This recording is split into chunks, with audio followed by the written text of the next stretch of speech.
ఏ బాటైనా పర్వాలేదంట, సమయంతో సాగటమే మన సింపుల్ సిద్ధాంతం.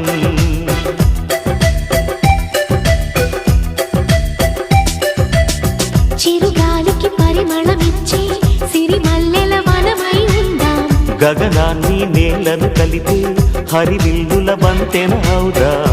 ఆనందం అంటే అర్థం మనమందా, ప్రతి పూట పాతై సాగే హుషారు సరిగమలో.